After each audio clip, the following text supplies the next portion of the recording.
Is Black Panther: Wakanda Forever a flop?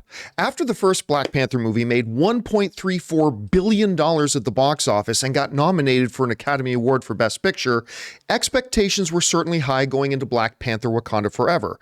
But were the expectations too high? Did the financial results of Black Panther: Wakanda Forever come in so low that we could qualify the film as a flop? I'm John Campea, host of the John Campea Show, and for full disclosure, let me reveal right up front that I'm not a big fan of Wakanda Forever. I didn't think it was a bad film. As a matter of fact, it did certain things really, really well.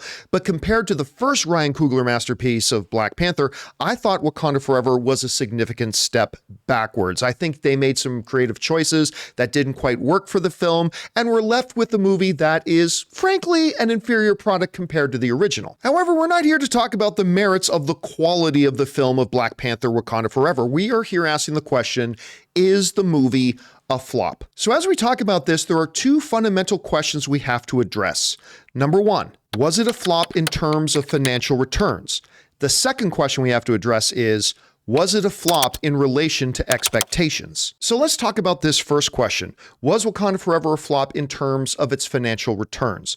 Well, when we look at the box office, as of this recording, Black Panther: Wakanda Forever, which is nearing the end of its box office run, has pulled in $805 million at the worldwide box office. To put that number into a little bit of perspective, that makes Black Panther: Wakanda Forever the 7th highest grossing Hollywood box office film in the last 3 years, only coming behind films like Top Gun: Maverick, Avatar: The Way of Water, Jurassic World: Dominion, Doctor Strange in the Multiverse of Madness, Minions: The Rise of Gru, and 2021's Spider-Man: No Way Home. To put this into even more perspective, when we compare the results of Black Panther: Wakanda Forever to some other large films that nobody questions are absolute hits, films like Mission Impossible: Fallout, Deadpool, Interstellar, Guardians of the Galaxy, Pixar's Up, X-Men: Days of Future Past, or even Captain America: Winter Soldier, we see that Black Panther: Wakanda Forever actually made more money at the box office than all of these films. Now, all of that sounds good, but it doesn't mean much if the cost of the film was so high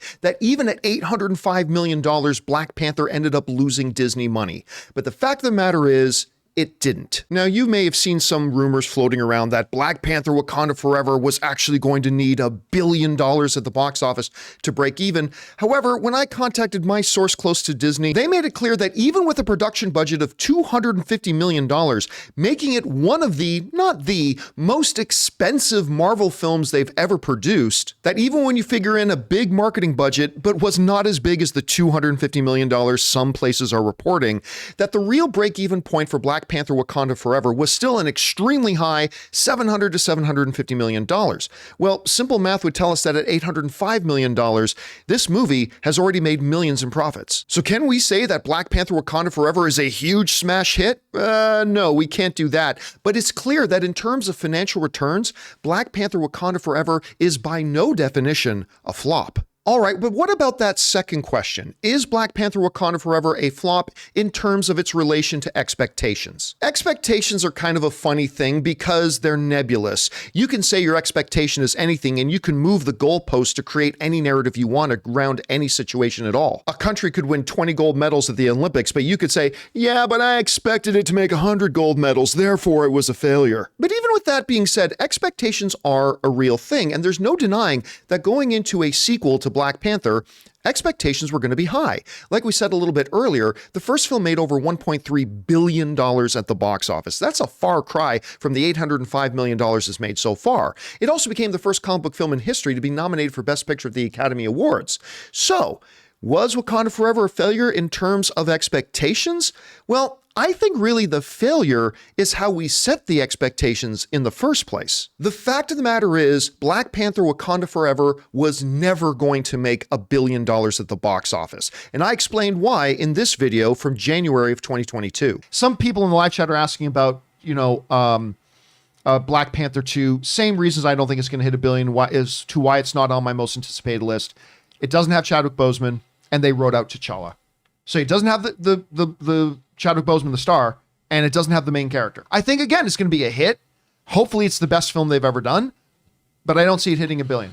I think it's radically irresponsible to not take into consideration the fact that this was going to be a sequel that, as I said, didn't have its main star in it anymore, and also didn't have its main character. Now, Hollywood doesn't have a lot of examples of sequels and follow-up films where both the main star and the main character were removed from the sequel, but there are a few, and all of them show that you just can't expect to succeed. As we look at the Bourne franchise, the Bourne Ultimatum with Matt Damon made $444 million at the box office. However, when they tried to do their next film without Jason Bourne and without Matt Damon, The Bourne Legacy starring Jeremy Renner only managed to make $276 million. Too Fast, Too Furious didn't have Vin Diesel, but it did have one of the other main stars, Paul Walker, and that film made $236 million.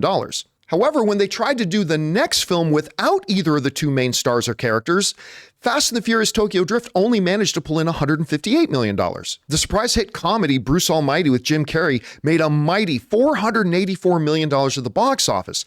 However, when they tried to duplicate that movie without the main star and without the main character, Evan Almighty only managed to pull in $174 million. Men in Black 3 with its main stars Will Smith and Tommy Lee Jones made $654 million at the box office. But when they tried to do a follow-up to it without either of the main stars or the main characters, it only managed to pull in $253 million. Even if we go all the way back to the original Predator with Arnold Schwarzenegger, maybe the biggest movie star at the time, that movie made $98 million at the box office. Try to do a sequel to that without your main character and without your main star, only made $57 million. Let me put it bluntly. To expect that Black Panther Wakanda Forever could have come anywhere near the box office success of the original Black Panther when your main star, Chadwick Boseman, was not going to be in the film, and the main character of Black Panther, T'Challa, was also not going to be in it, was absolutely foolish. There was no way this film was ever going to make $1 billion. Let me ask you this question. Iron Man 3, a huge hit, made $1.2 billion at the box office.